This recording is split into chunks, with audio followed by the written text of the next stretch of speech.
Two on a high chair for smoking. Chapter 4. The Master Plan. Part 1. The next 3 weeks were a kaleidoscope of names on notepads, food on faces, and endless errands around the restaurant. There was mayhem and bedlam at every turn. The one light at the end of the tunnel was the money. When paychecks arrived, it really did feel like Christmas. I wasn't pulling in 6 figures, but I was making more than a lot of other people did working at the mall, thanks to the raise. I didn't have to worry about losing my job either. There was that. For Sean, that year's December rush was a welcome distraction from the nagging feeling that he had been infected with HIV from a one-night stand.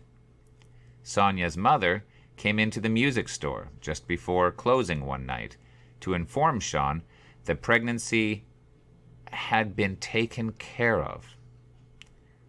Whatever else could be said about the situation, it was one less thing for him to worry about. As soon as Christmas was over and he had some time away from the mall, he went to the doctor and asked for a blood test. When the results came back negative, which I had never doubted they would, he came bounding up the stairs to the restaurant to tell me. Feeling like he had a new lease on life, Sean wanted to do something adventurous. He had an idea. Let's go to Australia. Neither of us even had a passport, but Sean was adamant. Someone from high school had just come back from down under and had had a great time there. We could save up and get a working holiday visa. We could stay there for a whole year. A whole year! Seriously, man, why not? What else are we doing with our lives? He had a point. I had been out of high school for almost 4 years. What did I have to show for it? An uncredited appearance on a suck album? A couple of college courses? I wasn't exactly taking the world by storm. Think how much money we waste on cigarettes. Let's quit smoking and start saving up to go to Australia. Do we want to spend our whole lives at the mall? I warmed to the idea. It was a goal. It was something. No more floundering. A year away from home on the other side of the world? This was a better idea than going to college and slowly chipping away at a degree. Why hadn't I thought of this? I was sick of the mall and bored to death with my job as a host. But now, every shift had a carrot dangling at the end of it. I could take it. I would endure. Unless, of course, something better turned up. Part 2. Customers sometimes said, "You've been here a long time, haven't you?" I hated that. "You must be the manager by now, eh?" Fuck off. They must have a great pension plan to keep you here this long. That was like a punch to the gut. I get paid to be here, I sometimes thought to myself. What's your excuse? I tried more than once to get out. The record showed I did. The job at the hockey arena downtown had been the first attempt. It was just a memory now, gone in the blink of an eye. But it had been something. I tried again, a couple of months after breaking up with Ella. A woman had come into the restaurant and given me a pitch when she paid for her bill. "You must get pretty sick of the mall, always being cooped up inside." "Yeah, sometimes," I said. But not really, I thought. Then she told me about an opportunity. An out. She knew a guy who taught a course out of his apartment. For $75, I could get certified in one night to be a flag person on the highway. She didn't use the term flag person, though. She used the official designation of road traffic controller. All I had to do was cough up the cash, listen to the guy's spiel, and then walk out with my certificate. He had industry contacts, and she assured me. They were always looking for new people. I had seen those guys. They stood by the side of the road in their brightly colored vests, waving their stop or slow signs at passing traffic while road crews drilled and paved. The work was not glamorous, but the woman really sold the idea of working outdoors, fresh air, and away from customers and crowds of people. I gave it a go. The man lived in a one-bedroom apartment near a SkyTrain station. He looked like an aging biker. Black t-shirt, sleeveless jean jacket, long gray goatee, and a massive beer belly. He talked for 3 hours, chain-smoking the whole time. Everyone did. There were about 10 of us, and at $75 a pop, that meant this guy was making $750 all up. Not bad for 3 hours' work.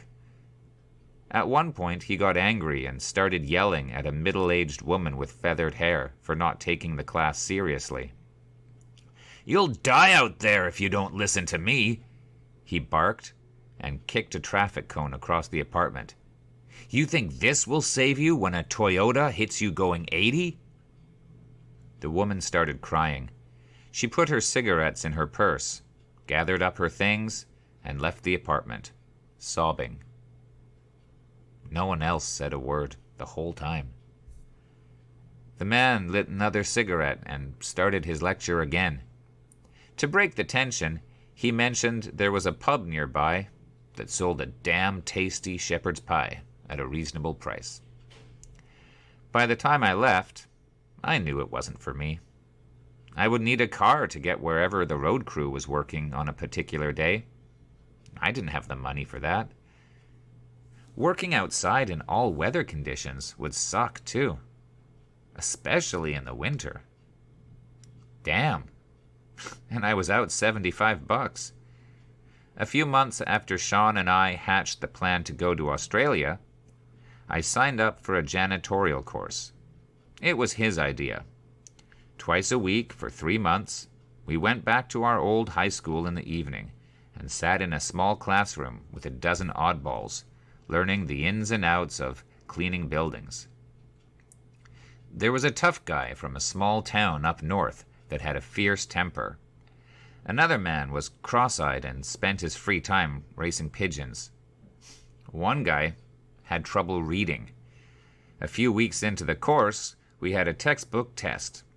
Chapter 8, The History of Rugs and Carpets. "Sorry, fellas," he said, getting up. "I don't think I can do this." He walked out, visibly upset. The instructor followed him into the hall, and the rest of us listened to him talk the guy back in. "Just do what you can. You'll get your certificate. No one wants to see you fail." It wasn't a bad gig if you could get a job with the city. Full-time, permanent positions had a lot of benefits. A lot of private firms, though, paid little more than minimum wage. I could make more money at the restaurant, plus get cheap food. I finished the course but never applied for a cleaning job. One day in the fall, the instructor came to the restaurant with his family. He recognized me. We made small talk for a bit. I sat them in the gazebo. It felt a bit awkward. "Hard finding a good cleaning gig, eh?" "Yeah, I'm staying here for now." "Keep looking," he said. "That certificate doesn't have an expiry date." I smiled and thanked him, but I knew it was just going to gather dust, like my road traffic controller certificate. Like it or not, the restaurant was still the best option. A few months later, I ran into a skinny, somewhat scuzzy guy I knew around town. His name was Chris. He worked at the gas station near the local pub. Sean and I had smoked weed with him once or twice. He was on the bus, going to one of those small, for-profit schools that were always advertised on the radio. Chris was learning to be a disc jockey. His teachers were the finest professionals in the field, he said. If they were that good, they would actually be on the radio, I thought. But I let him ramble on.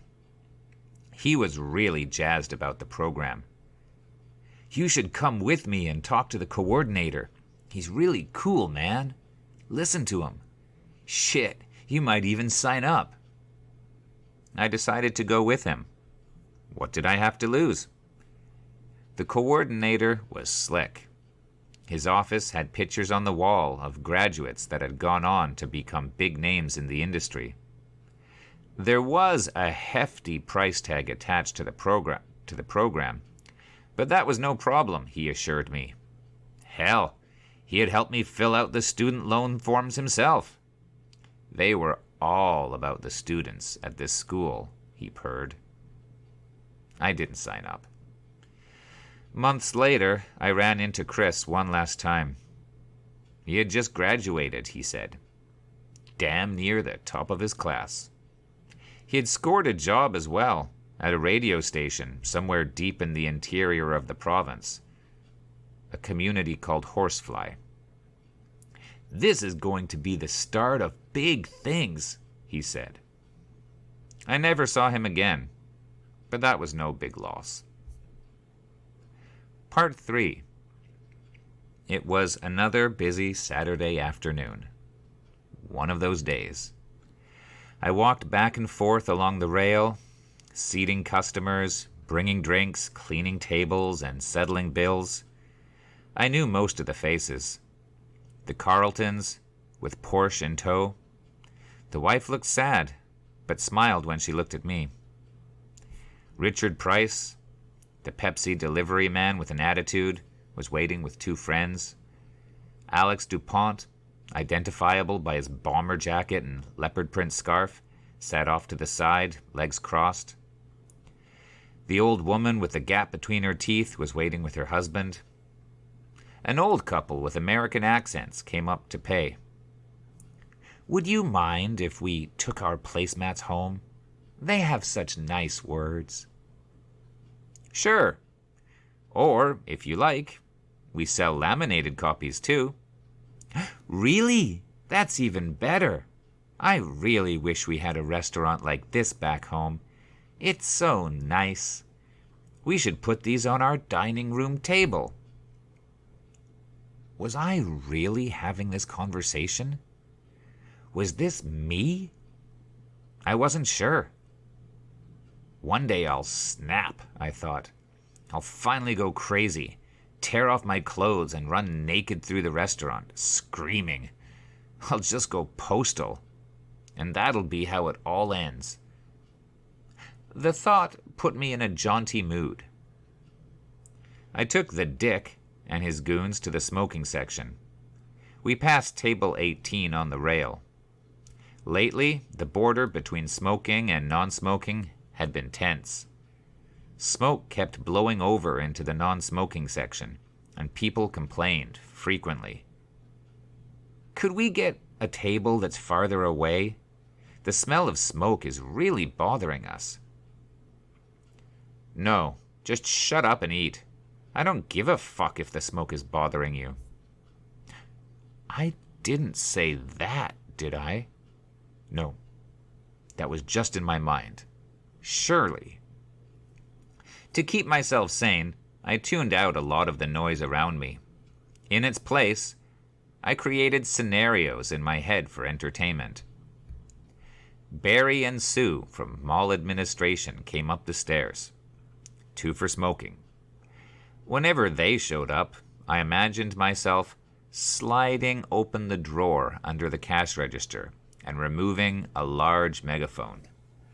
"Ladies and gentlemen, please direct your attention to this couple. Yes, the man with the uneven mustache and the woman with the chimpy mouth.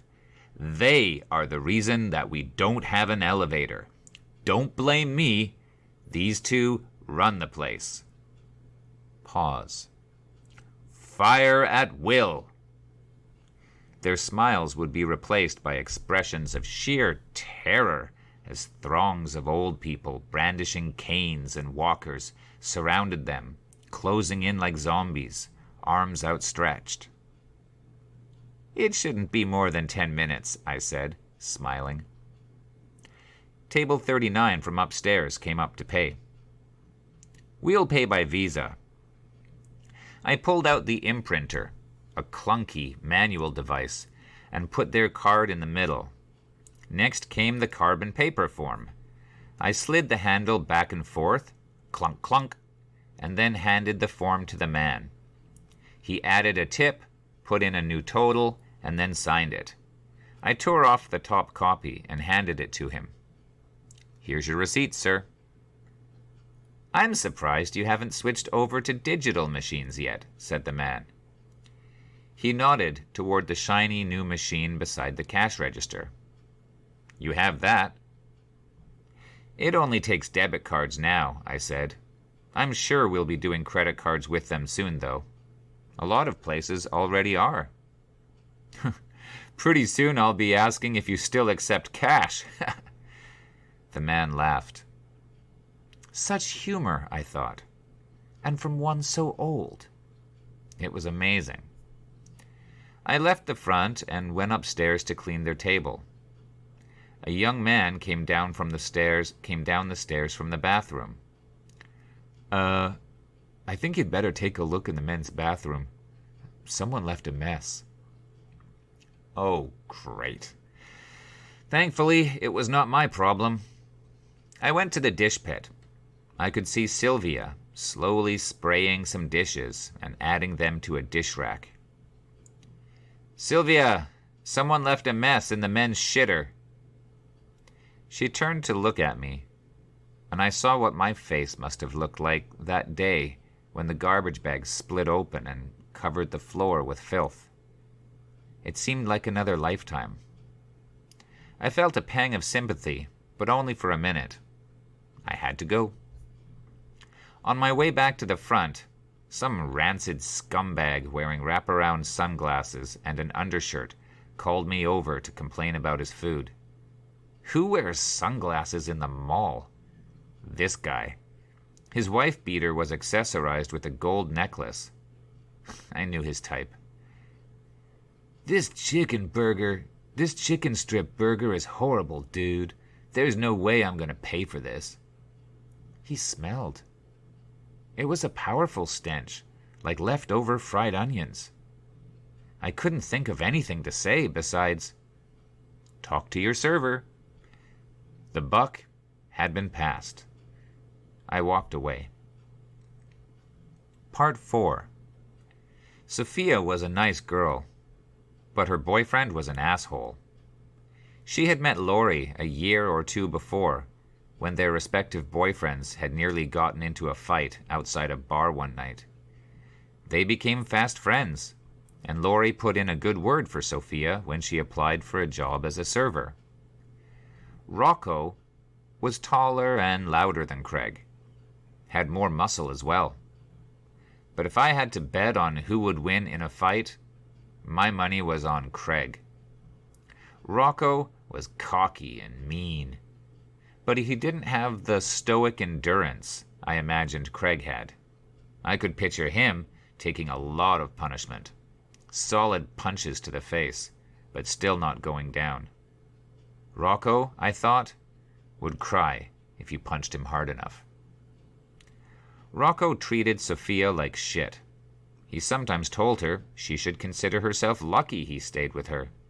Hot girls on the construction site where he worked were always flirting with him, and he could ditch her in a second if he wanted. He was a charmer. One day, they had an argument over the phone while she was on her break in the staff room. Sophia was almost in tears when she came back on the floor. Steve, just hit me with as many tables as you can. I want to be so busy I can't think of anything. She eventually married him, a decision she had clearly been strong-armed into making. I had never seen someone so unenthusiastic about tying the knot. Her family was Italian and quite conservative, and she felt a lot of pressure to settle down young. Sophia couldn't fight them. She got pregnant soon after the wedding and put in her 2 weeks' notice. About a year later, she came back to visit everyone. Her in-laws sat along the rail and looked after the baby while she came into the staff room to chat and look at the world that she had left behind. "Your son is beautiful," said Amy. "What's his name?" "Mateo," she said, rolling her eyes. "I know, typical WAP name, right?" She suddenly looked profoundly unhappy. "Rocco's never around. I have to do everything." Laurie put her arm around her. The motion detector chimed. There was a group of oldsters, the mall walking club, at the front. I left the staff room and walked up the rail to greet them. I felt bad for Sophia, but what could anyone do? She had made her choices. Part 5. It was bound to happen sooner or later. It just happened to happen that day. An old woman came to the front to pay her bill. She pulled out a wallet from her purse, opened it, and started counting the bills. Then she asked the question. "Why don't you have an elevator in this place?" "We're sorry for the inconvenience," I said. "The mall is planning on doing renovations soon." "Coming up those stairs is really inconvenient. I don't know how much longer my knees will be able to handle it." "I'm really sorry about that."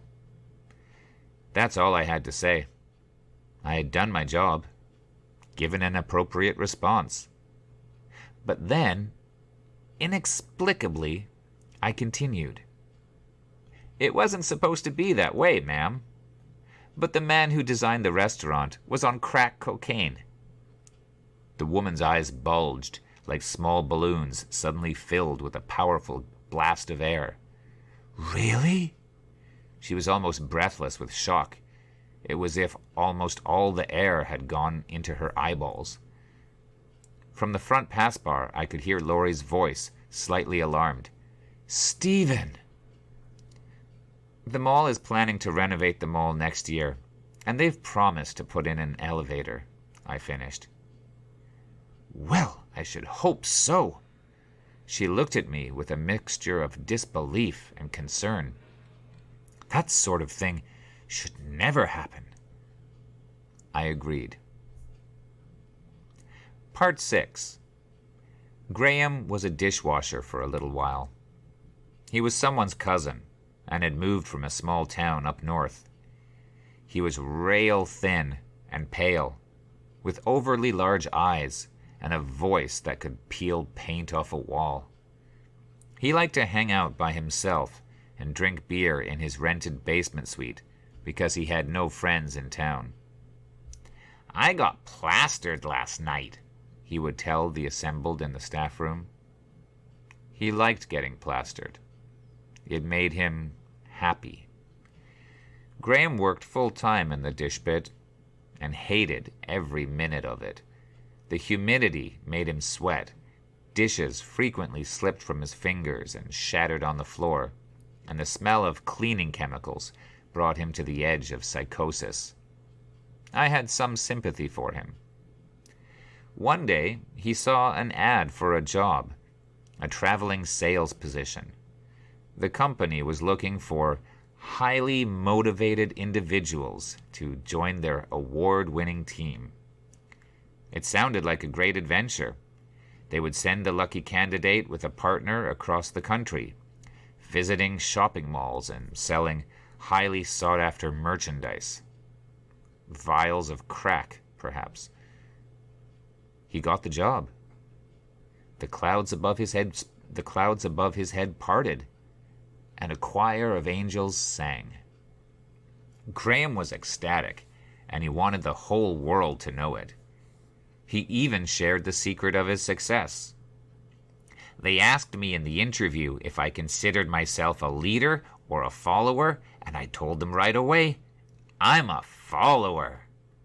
He beamed. "And that's just what they wanted, someone who follows orders. I'm out of this shithole next week, man." He finished his last few shifts dutifully. The joy on his face at the end was palpable, and I felt a pang of jealousy, bearing witness to Graham's euphoria as he left the dish pit for the last time. I imagined him running out of the mall, tearing off his green apron and reaching for the heavens with both hands, the pounding rain washing away the filth and shame from his soul. Did the sales job work out? I'd never know. But at that moment, he had won. And he knew it. He was free. Part 7. Never date a coworker. A core tenet of a happy life. It never ends well. Everyone knows you're seeing each other, and everyone knows when you're having problems. Inevitably, you break up, and even if it's amicable, someone ends up looking for a new job. Even if a split isn't on the horizon, it's a bad deal. A good girlfriend isn't necessarily a good coworker, or vice versa. When I was still in the dish pit, I worked with a server called Erica. I liked her, but she had a boyfriend. Things weren't that solid between them, though. When Erica came on a camping trip with me and Mark one summer, they ended up making out in the dark while I pretended to sleep. It was a small, crowded tent that night. After Erica and her boyfriend broke up, I remained in the friend zone. Probably for the best. She was on the outs with the boss, often coming in late and blaming it on a faulty alarm clock.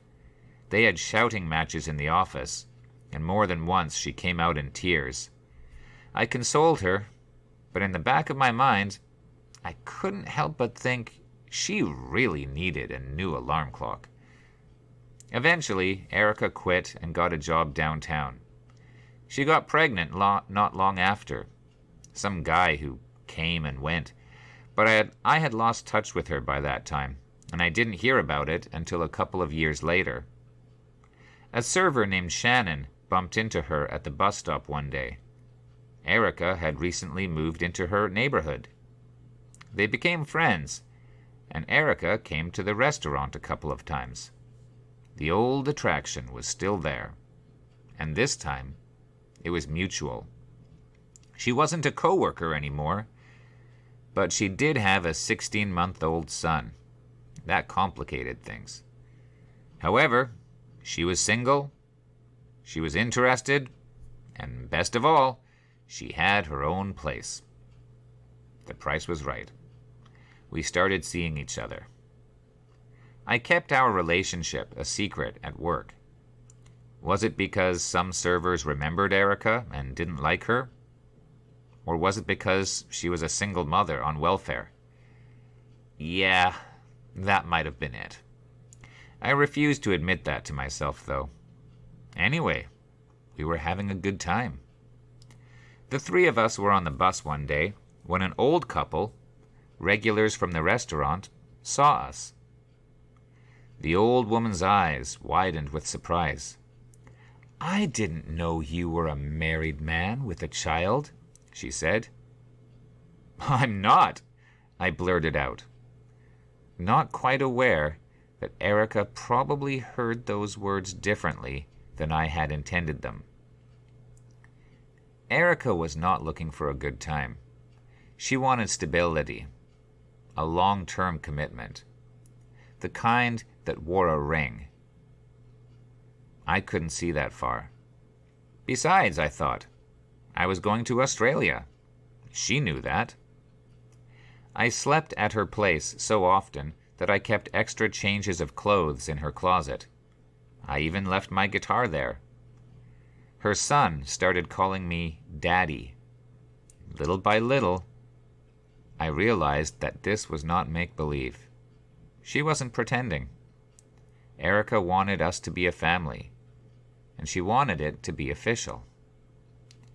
After a few months together, my savings for Australia had evaporated, and our dates went on my credit card. I resented her for that. What was I thinking? I didn't want to settle down.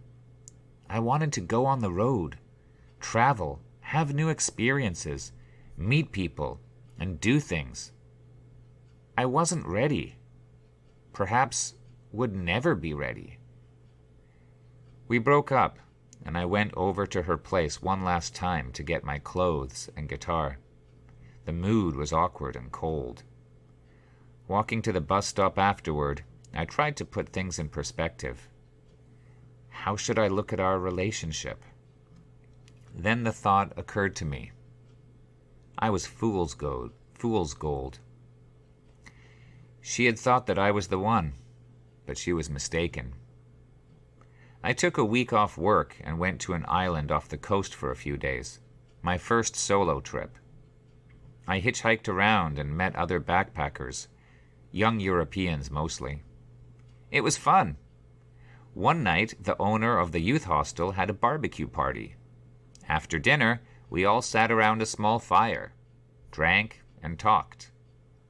I met a guy and a girl my age. "Do you want to go smoke a joint?" I asked.